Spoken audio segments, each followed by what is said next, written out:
जय श्री राम दोस्तों, स्वागत है आप सभी का सनातन धर्म यात्रा में। दोस्तों, आज के वीडियो में हम आपका महाभारत से जुड़े एक और पात्र के विषय में भ्रम तोड़ने वाले हैं। वो पात्र है एकलव्य। अक्सर आप सभी ने ये देखा और सुना होगा कि एकलव्य एक गरीब आदिवासी बालक था जिसने गुरु द्रोणाचार्य की मूर्ति के सामने शस्त्र विद्या का अर्जन किया था, और जब पांडवों ने उसे अर्जुन से भी अधिक धनुर्विद्या में माहिर देखा तो गुरु द्रोणाचार्य ने एकलव्य से गुरु दक्षिणा में उसके दाहिने हाथ का अंगूठा मांग लिया। ये सब आपको इसलिए पता है क्योंकि टीआरपी की दुकान ये टीवी सीरियल्स यही दिखाते हैं और हिंदू विरोधी इतिहासकारों ने यही बताया है। परंतु हम आज प्रमाणों के साथ ही एकलव्य के बारे में जानने का प्रयास करेंगे और जानेंगे कि कौन था एकलव्य और क्या था उसका सच।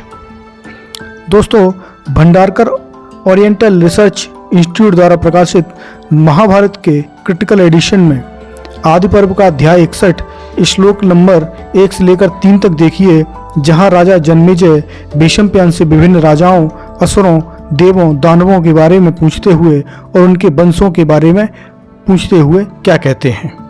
यहाँ पर लिखा है, जन्मेजय उवाच देवानां दानवानां च यच्छणाजय रक्षसनां अनेश्याम च भूतानां सर्वेषां भगवन्नहं श्रुतमिच्छामि तस्मिन् मानुषेषु सहात्मनां जन्म कर्म च भूतामेत्याश मनुपूर्वशा।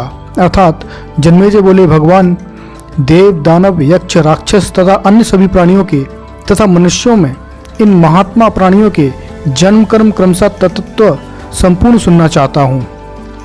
तब भीष्मप्यान ने उन्हें सभी की उत्पत्ति बताते हुए कहते हैं, गणा क्रोधवशो नाम यस्ते राजन प्रकीर्ति तथा संज गिरे वीरा छिन्ना वही निराधिपा।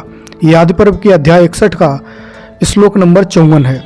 इसका अर्थ है, हे राजन, क्रोधवश नामक जिन गणों की कथा मैं तुमसे कह चुका हूँ, उन्होंने धरती पर सूरवीर राजाओं का रूप धारण करके जन्म लिया। इसके उपरांत वे अनेक सूरवीर राजाओं का नाम बताते हैं।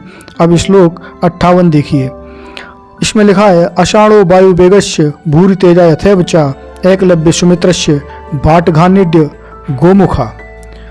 अर्थात आषाढ़, वायु वेग और उसी तरह भूरि तेजा, एकलव्य, सुमित्र, भाटघान और गोमुख, इन्होंने सूरवीर राजाओं का जन्म लिया। तो यहाँ पर भीष्मप्यान जी जो हैं एकलव्य को सूरवीर राजा बता रहे हैं। हरवंश पुराण के हरवंश पर्व के अनुसार एकलव्य भगवान श्री कृष्ण का चचेरा भाई था। यहाँ पर एक श्लोक आता है, अश्मक्याम प्राप्तवान पुत्र मना दृष्टि शिशुनिम निवृत शत्रुम शत्रुघ्न देवश्रवा व्यजायत देवश्रवा प्रतातस्तु न साधीर्य प्रतिष्ठता एक एवलव्यो महाराज निषाद परिवर्धिता। अर्थात वसुदेव जी के तीसरे भाई अनादृष्टि से अश्मीक से यशस्वी नामक पुत्र को उत्पन्न किया तथा दूसरे भाई देवश्रवा ने शत्रुओं को हटाने वाले शत्रुघ्न नामक पुत्र को उत्पन्न किया। महाराज, किसी कारणवश बालकपन में ही त्याग दिए जाने के कारण इस देवश्रवा के पुत्र को निषादों ने पालकर बड़ा किया था, इसीलिए यह निषाद वंशी एकलव्य के नाम से प्रसिद्ध हुआ। इतना ही नहीं, एकलव्य कोई दबा कुचला व्यक्ति नहीं था। इसका उत्तर वो आदि पर्व में स्वयं देता है। आदि पर्व अध्याय 123 का श्लोक नंबर 24 देखिए, इसमें लिखा हुआ है, निषादातिपते वीरा हिरण्यधनुषा श्रुतम द्रोणशिष्यं चमा वित्त धनुर्वेद कृतशमम। अर्थात एकलव्य बोला, हे वीरगण, मैं निषाद राज हिरण्यधनु का पुत्र हूँ और धनुर्वेद में परिश्रम करने वाले मुझे द्रोणाचार्य का शिष्य ही जानो। और अचरज की बात यह है कि यही निषाद राज हिरण्यधनु हस्तिनापुर और कृष्ण के शत्रु अधर्मी जरासंध का प्रमुख सेना नायकों में से एक था। तो क्या गुरु द्रोण अपने शत्रु राज्य के सेना नायक के पुत्र को शिक्षा दे सकते थे? आप स्वयं विचार करिए। अब असली एकलव्य को जानिए।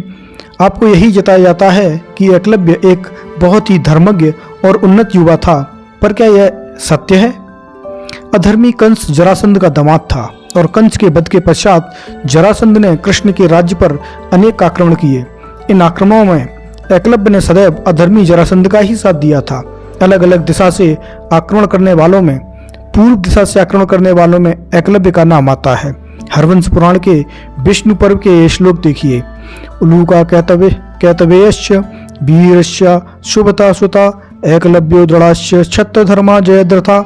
यहाँ पर उन राजाओं का नाम आता है जो श्री कृष्ण के राज्य पर जरासंध की सेना में निहित रहकर पूर्व भाग से आक्रमण करते थे।